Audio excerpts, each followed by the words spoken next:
बदलते भारत की शान।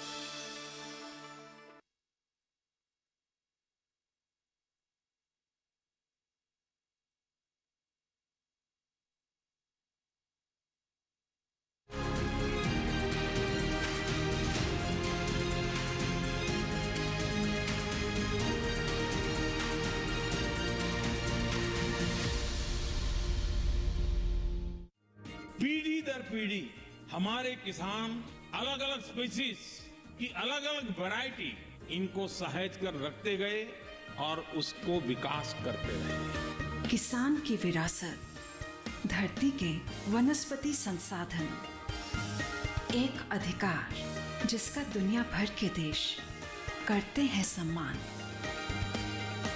आज भारत उन अधिकारों को दे रहा है नए मुकाम, ताकि और बढ़े किसानों की वंशागत किस्मों की पहचान का अभियान।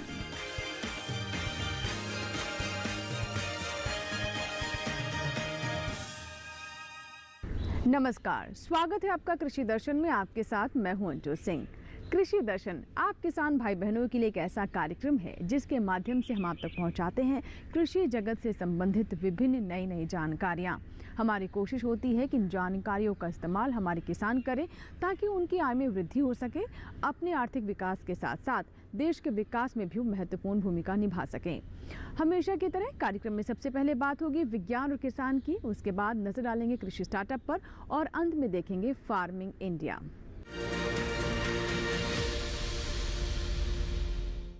झारखंड के खरसावां में 1 जनवरी 2024 को कृषि एवं किसान कल्याण मंत्रालय द्वारा एक कृषि मेले का आयोजन किया जा रहा है। कृषि एवं किसान कल्याण एवं जनजातीय कार्य मंत्री अर्जुन मुंडा जी का इसके बारे में क्या कहना है, आइए सुनते हैं। मुझे यह बताते हुए बेहद प्रसन्नता हो रही है कि कृषि एवं किसान कल्याण मंत्रालय की ओर से 1 जनवरी 2024 को एक बृहद कृषि मेला का आयोजन खरसवा में होने जा रहा है। झारखंड के खरसवा एक किसान और खेतीबाड़ी का क्षेत्र रहा है। माननीय प्रधानमंत्री जी के नेतृत्व में यह हमेशा प्रयास रहा है कि किसानों को केंद्र सरकार के माध्यम से वह सारी सुविधाएं उपलब्ध हो जिससे कि प्रत्येक गांव का किसान उन्नत किसान, आदर्श किसान के रूप में बने। इसी उद्देश्य को ध्यान में रखते हुए लगभग 100 से अधिक स्टॉल कृषि मेला में लगाए जा रहे हैं, जहां किसानों को वह सारी जानकारी दी जाएगी जिस जानकारी के माध्यम से उस क्षेत्र में और अधिक किसान को अपने खेतों में अच्छी फसल उगाने का मौका मिलेगा। माननीय प्रधानमंत्री जी के नेतृत्व में पूरे देश के किसानों के समृद्ध और उनके आय को दोगुना करने का प्रयास चल रहा है और इसी दृष्टि से जगह जगह इस तरह के आयोजन किए जा रहे हैं। मुझे आशा है कि इस आयोजन में आप सभी शरीक होंगे और मैं विशेष तौर से आप सभी को आमंत्रित करता हूं, आग्रह करता हूं, निवेदन करते हुए ये कहना चाहता हूं कि आप इस आयोजन में सम्मिलित हों और यहाँ आकर आप स्वयं देखें कि कृषक को और कृषि क्षेत्र को हम किस तरीके से अधिक लाभान्वित कर सकते हैं। स्वयं कृषि के सारे सुविधाओं से युक्त होकर आप सारे किसान इससे लाभान्वित हो सकते हैं। आइए अब नजर डालते हैं विज्ञान और किसान पर।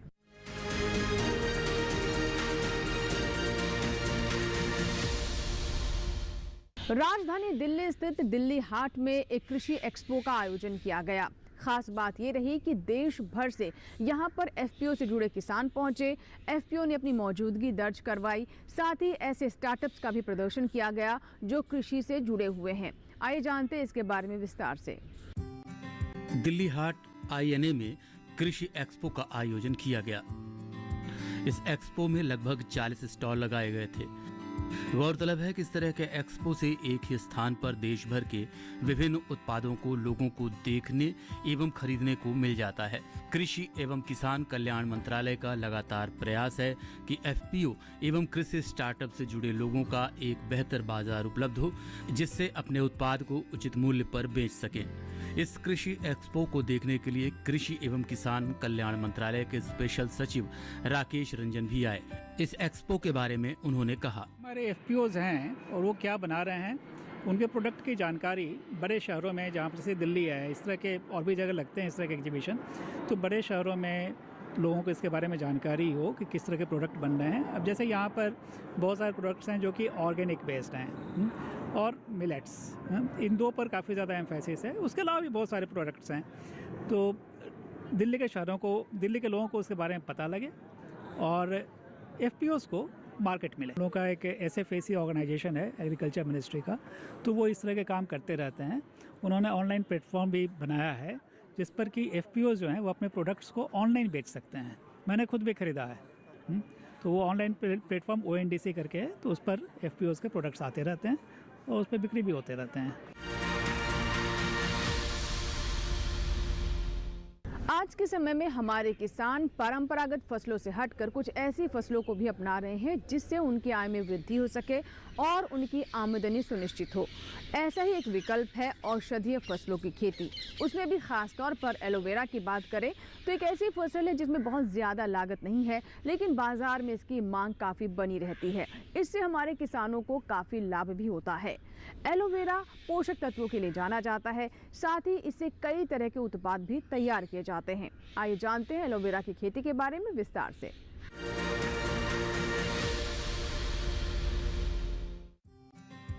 आयुर्वेद में एलोवेरा को घृत कुमारी और आम भाषा में ग्वारपाठा के नाम से जाना जाता है।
इसे कोई जानवर नहीं खा सकता है। यही वजह है कि इसकी रखवाली की भी जरूरत नहीं पड़ती है।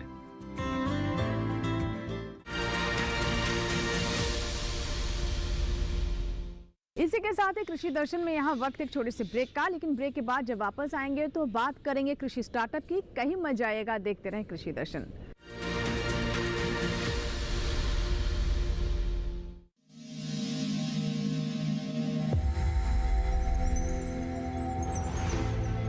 आत्मनिर्भर किसान, भारत की शान। उत्पादन में आत्मनिर्भर होने के साथ साथ फसल की कटाई के उपरांत उपज की हानि को रोकने, ग्रामीण क्षेत्रों में रोजगार सृजन करने और बीज से बाजार तक के विजन को मजबूती देने के उद्देश्य से 1 वर्ष पूर्व माननीय प्रधानमंत्री श्री नरेंद्र मोदी जी ने एक महत्वाकांक्षी केंद्रीय योजना एग्रीकल्चर इंफ्रास्ट्रक्चर फंड की शुरुआत की। इस आधुनिक इंफ्रास्ट्रक्चर से कृषि आधारित उद्योग लगाने में एक बहुत बड़ा बदलाव आएगा और बहुत बड़ी गति आएगी। साथियों, अब हम उस स्थिति की तरफ बढ़ रहे हैं जहां गांव के कृषि उद्योगों से फूड आधारित उत्पाद शहर जाएंगे और यही तो आत्मनिर्भर भारत अभियान का संकल्प है। एग्रीकल्चर इंफ्रास्ट्रक्चर फंड से पात्र लाभार्थी गोदामों का निर्माण कर सकते हैं, छटाई या ग्रेडिंग इकाई, पैकिंग हाउस, सप्लाई चेन और कोल्ड चेन जैसी सुविधाएं या फिर प्राथमिक कृषि प्रसंस्करण केंद्र की स्थापना कर सकते हैं।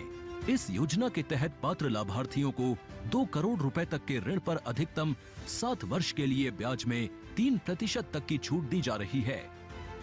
ऋण पुनर्भुगतान के लिए 6 महीने से 2 वर्ष तक मोरेटोरियम की सुविधा भी उपलब्ध है।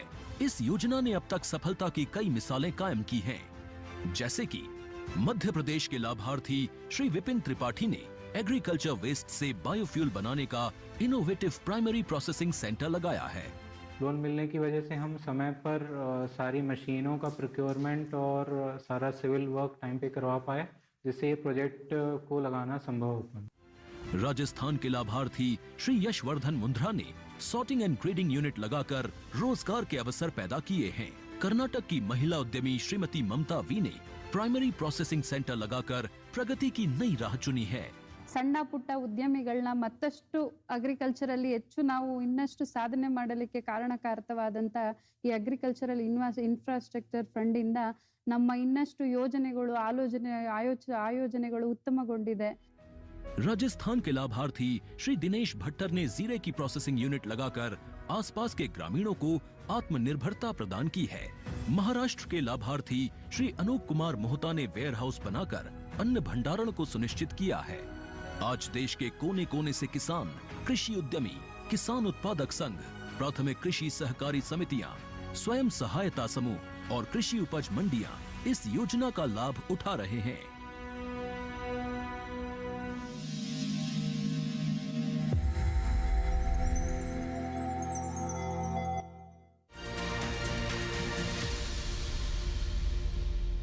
ब्रेक के बाद एक बार फिर आपका स्वागत है। आप देख रहे हैं कृषि दर्शन। आइए हम नजर डालते हैं कृषि स्टार्टअप पर।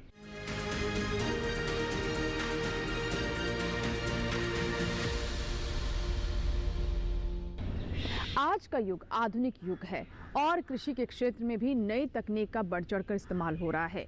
वो प्रगतिशील किसान जो कि नई तकनीक और नवाचार को आगे लेकर कृषि के क्षेत्र में बढ़ रहे हैं, उन्हें कामयाबी हासिल हो रही है। ये ऐसे किसान हैं जिन्होंने चुनौतियों के सामने झुकना नहीं सीखा और नई तकनीक को एक वरदान की तरह समझा।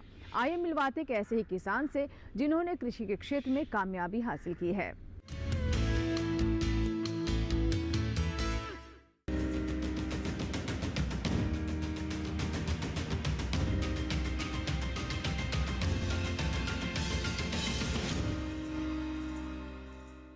एक ऐसी ही महिला कृषि उद्यमी हैं रीता देवी। झारखंड के रामगढ़ जिले के गोला प्रखंड का एक छोटा सा गांव है डुंडीगाछी, जहां की रहने वाली है रीता, जो आत्मविश्वास से भी लबरेज हैं,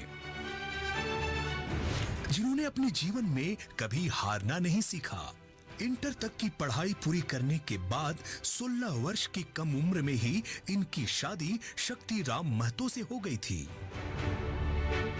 कच्ची उम्र में पारिवारिक दायित्वों का बोझ इनके लिए किसी चुनौती से जरा भी कम न था।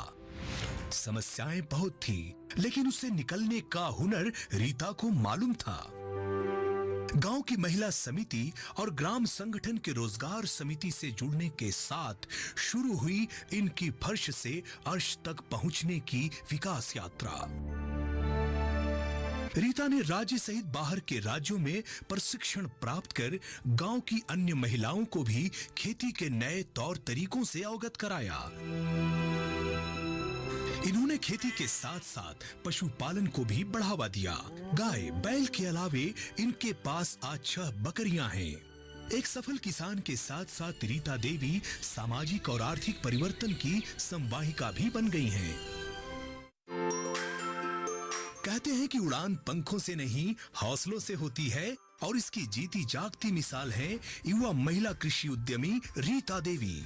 रीता आज कोई आम किसान नहीं है, बल्कि नई सोच और समझ रखने वाली एक प्रगतिशील महिला कृषि उद्यमी है। इन्होंने अपने क्षेत्र में वैज्ञानिक खेती की नींव रखी। आरंभ में रीता को गांव वालों के ताने भी सहने पड़े, लेकिन इन्हें इनके इरादों से कोई विचलित न कर पाया। रीता देवी के पास कुल 50 डिसमिल जमीन है, जिस पर एक कई तरह की फसल तो उगाती ही हैं, लेकिन इस क्षेत्र में पहली बार फूलों की खेती और बीज उत्पादन का काम रीता देवी ने शुरू किया।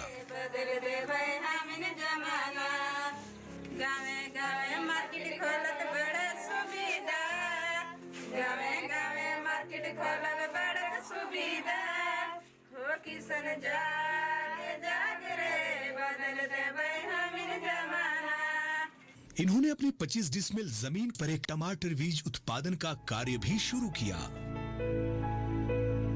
रीता ने गांव के प्रत्येक किसानों को उन्नत बीज उपलब्ध करवाकर पैदावार में भी बढ़ोतरी की है, और यही कारण है कि गांव के दूसरे किसान आज रीता के मुरीद हो गए हैं। रीता लोगों की आजीविका को सशक्त बनाकर नारी सशक्तिकरण की दिशा में भी अहम भूमिका का निर्वाह कर रही हैं। ये सामाजिक समस्याओं के निदान में भी बढ़ चढ़कर हिस्सा लेती हैं। रीता देवी वन रक्षा समिति की सक्रिय सदस्य भी हैं। कल तक जो इन पर तंज कसा करते थे, आज वे भी रीता से आर्थिक मदद प्राप्त कर रहे हैं। जहाँ भी हम लोग का ये ट्रेनिंग होता है तो प्लानिंग हम लोग पहले से बनाते हैं कि इस बार मौसम का हिसाब से कि क्या इस बार लगाने का है, तो हम लोग तैयार करते हैं कि इस बार हम लोग जितना भी कृषि उद्यमी हैं सबको हम लोग अपना डिमांड किए हैं कि ओनियन का खेती करेंगे, और ये गांव को यही वाला बढ़ावा देते हैं कि अच्छा से खेती कीजिए और अच्छा मेहनत कीजिए। रीता देवी आज अपने क्षेत्र में किसी परिचय की जरा भी मोहताज नहीं। इन्होंने अपनी मेहनत से जो मुकाम हासिल किया है वो हम सब के लिए प्रेरणा का स्रोत है। इनकी कामयाबी पूरे देश और राज्य के लिए गर्व की बात है। उनकी उपलब्धियों के लिए उन्हें सलाम।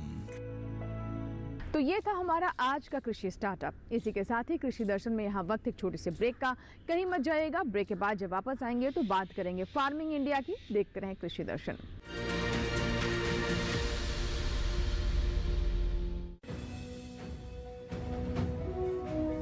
भारत सरकार का हर प्रयास किसानों को दे रहा है एक नई आस। देश के किसानों की खुशहाली और उन्हें आत्मनिर्भर बनाने के लिए भारत सरकार समर्पित है। प्रधानमंत्री श्री नरेंद्र मोदी जी के नेतृत्व में कृषि क्षेत्र में किए गए निरंतर प्रयासों के फलस्वरूप देश खाद्यान्न व बागवानी के क्षेत्र में आत्मनिर्भर हो चुका है और देश में दलहन का उत्पादन भी बढ़ा है। इसी तरह भारत सरकार ने खाद्य तेलों के उत्पादन को बढ़ाने के भी अनेक प्रयास किए हैं। इसी क्रम को आगे बढ़ाते हुए माननीय प्रधानमंत्री श्री नरेंद्र मोदी जी के नेतृत्व में भारत सरकार ने दूरदर्शी निर्णय लेते हुए राष्ट्रीय खाद्य तेल मिशन ऑयल पाम की शुरुआत की है। इस मिशन से देश भर के किसानों को बहुत लाभ मिलेगा। कृषि के पूंजी निवेश में वृद्धि होगी, खाद्य तेल आयात पर देश की निर्भरता कम होगी और रोजगार के नए अवसर पैदा होंगे। खाने के तेल में आत्मनिर्भरता के लिए अब राष्ट्रीय खाद्य तेल मिशन ऑयल पाम का संकल्प लिया गया है। इससे किसानों को तो सीधा लाभ होगा ही, गरीब और मध्यम वर्ग के परिवारों को सस्ता और अच्छी क्वालिटी का तेल भी मिलेगा। यही नहीं, ये मिशन बड़े स्तर पर रोजगार का निर्माण करेगा। इस मिशन के अंतर्गत ऑयल पाम का रकबा और पैदावार बढ़ाने पर जोर देने के लिए सरकार ने 11,000 करोड़ रुपए से अधिक की सहायता राशि निर्धारित की है। मिशन के तहत सरकार ने ऑयल पाम की खेती के लिए रोपण आदि की सहायता में बढ़ोतरी करते हुए पहले मिलने वाले 12,000 रुपए प्रति हेक्टेयर को बढ़ाकर 29,000 रुपए प्रति हेक्टेयर तक कर दिया है। ऑयल पाम के पुराने बागों के पुनरुद्धार के लिए 250 रुपए प्रति पौधा के हिसाब से विशेष सहायता दी जा रही है। पौधारोपण सामग्री की कमी दूर करने और बीजों की पैदावार करने वाले बागों को भी सहायता दी जाएगी। इसके तहत 15 हेक्टेयर ऑयल पाम उद्यान के लिए 80 लाख रुपए तक की सहायता राशि दी जाएगी। इसके अलावा नर्सरी विकास के लिए 40 लाख रुपए तक तय किए गए हैं। पूर्वोत्तर और अंडमान राज्यों के लिए विशेष सहायता का भी प्रावधान है। ऑयल पाम के किसान ताजे फलों के गुच्छे यानी FFB का उत्पादन करते हैं, जिनकी वर्तमान में कीमतें अंतर्राष्ट्रीय मूल्यों में उतार चढ़ाव के आधार पर तय होती हैं। पहली बार केंद्र सरकार ताजे फलों के गुच्छे की कीमत के लिए किसानों को आश्वासन दे रही है। ये व्यवहार्यता मूल्य यानी VP कहलाएगा, यानी किसानों को कोई घाटा नहीं होने दिया जाएगा। व्यवहार्यता मूल्य VP तय करने की शुरुआत 1 नवंबर से होगी और अगले वर्ष 31 अक्टूबर तक जारी रहेगी। इसे ऑयल पाम वर्ष कहा जाएगा। इस योजना के तहत वर्ष 2025-26 तक ऑयल पाम का रकबा 6.5 लाख हेक्टेयर सृजित करने और कच्चे ऑयल पाम की पैदावार वर्ष 2025-26 तक 11.20 लाख टन पहुंचाने का लक्ष्य निर्धारित किया गया है। सरकार के इस महत्वपूर्ण निर्णय से देश में ऑयल पाम की खेती करने वाले किसानों में विश्वास पैदा होगा और वे खेती का रकबा बढ़ाएंगे। इस तरह पाम ऑयल का उत्पादन भी बढ़ेगा, जिससे किसानों की आय बढ़ेगी और ग्रामीण अर्थव्यवस्था भी सुदृढ़ होगी।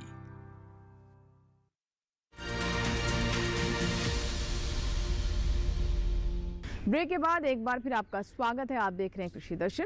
आइए अब नजर डालते हैं फार्मिंग इंडिया पर, जिसमें हम आपको बताते हैं सरकार की उन योजनाओं के बारे में जो कि खास तौर पर आप किसानों के लिए हैं। तो आइए नजर डालते हैं आज की एक ऐसी ही योजना पर।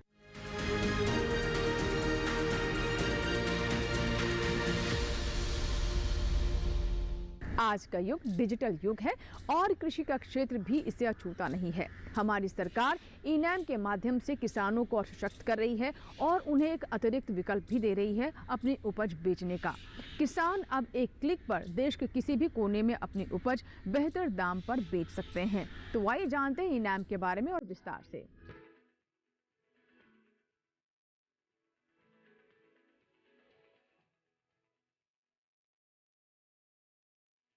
ई-नाम के जरिए आप घर बैठे न केवल APMC से जुड़ी किसी भी मंडी में चल रहा भाव मालूम कर सकते हैं, बल्कि अपनी फसल का सौदा कर सकते हैं और घर बैठे समय पर बिकी हुई फसल का भुगतान भी पा सकते हैं। ई-नाम दरअसल कोई समानांतर मार्केटिंग संरचना नहीं है, बल्कि ये मंडियों का ही राष्ट्रीय नेटवर्क बनाने का एक साधन है, जिसे ऑनलाइन एक्सेस किया जा सकता है। पुरानी मंडी व्यवस्था में किसान सिर्फ मंडी में ही फसल बेच सकता था, लेकिन ई-नाम के माध्यम से वो मंडी के बाहर भी फसल बेचने के लिए आजाद है। ई-नाम मुख्य रूप से एक राष्ट्र एक बाजार की अवधारणा पर आधारित है। इसे कृषि और किसान कल्याण मंत्रालय के जरिए एक निवेश के साथ बनाया गया है और इसके लिए विकसित सॉफ्टवेयर सभी मंडियों के लिए उपलब्ध है। ऐसी मंडियां जो राज्य मंडी अधिनियम के नियमों के अनुरूप राष्ट्रीय नेटवर्क में शामिल होने के लिए सहमत हों। अगर किसी किसान को स्थानीय मंडी में बेहतर भाव नहीं मिल रहे हैं तो वो दूसरी मंडी का रुख कर सकता है। यहाँ तक कि वो अपने राज्य के बाहर भी फसल बेच सकता है। शुरुआत में सिर्फ 21 मंडियों को ही इसमें शामिल किया गया था और सिर्फ चुनिंदा फसलों की ही बिक्री होती थी, लेकिन आज 18 राज्यों और 3 केंद्र शासित प्रदेशों की 1000 मंडियां इसमें शामिल हो चुकी हैं, जहां 175 फसलों को खरीदा और बेचा जा सकता है। 31 जनवरी तक के आंकड़े बताते हैं कि ई-नाम पर 1,72,70,000 किसान, 2,13,844 व्यापारी, 1,02,068 कमीशन एजेंट और 2,050 FPO जुड़े हैं। किसानों के लिए ई-नाम पर मुख्य रूप से 4 फायदे हैं। पहला, इस पोर्टल पर कारोबार में पारदर्शिता दिखाई देती है और किसानों को बेहतर भाव की संभावना बढ़ती है। पारदर्शिता का मतलब ये हुआ कि किसानों के साथ धोखाधड़ी की संभावना कम हो जाती है। दूसरा फायदा ये है कि अन्नदाता की पहुंच ज्यादा मंडियों और व्यापारियों तक सीधे हो गई है। तीसरे, मंडियों में आवक और भाव की तुरंत जानकारी मिल जाती है। और चौथा, भुगतान बहुत जल्दी हो जाता है और पैसा सीधे किसान के खाते में जाता है। तो अगर आप भी सुविधा का फायदा उठाना चाहते हैं तो ई-नाम पर रजिस्ट्रेशन कराना होगा। रजिस्ट्रेशन की कोई फीस नहीं है।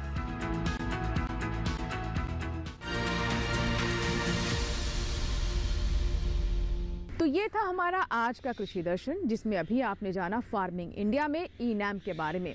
आशा करते हैं कि आज का कृषि दर्शन आपको ज़रूर पसंद आया होगा। अगर आपके कोई सवाल हैं, कोई सुझाव हैं तो आप हमें ईमेल कर सकते हैं, पत्र भी लिख सकते हैं। हमारा ईमेल आईडी नोट कर ले, krishidarshan@gmail.com। हमारा पता है कृषि दर्शन, कमरा नंबर 58, CPC, दूरदर्शन, खेलगांव, नई दिल्ली 110049। आपके ईमेल्स और आपके पत्रों का हमें इंतज़ार रहता है। आपके सुझाव हमें कार्यक्रम को और बेहतर करने में मदद करते हैं। चलते चलते ये भी बता दें कि कृषि दर्शन आप हमारे YouTube चैनल पर भी देख सकते हैं। इसके लिए टेलीविज़न स्क्रीन पर दिखाए जा रहे इस QR कोड को स्कैन करें और हमारे YouTube चैनल पर भी देखें कृषि दर्शन। इसी के साथ ही यहाँ आपसे इजाज़त लेंगे। कृषि दर्शन के नए अंक में नई जानकारियों के साथ फिर होगी आपसे मुलाकात। तब तक आप बने रहें दूरदर्शन किसान के साथ। नमस्कार।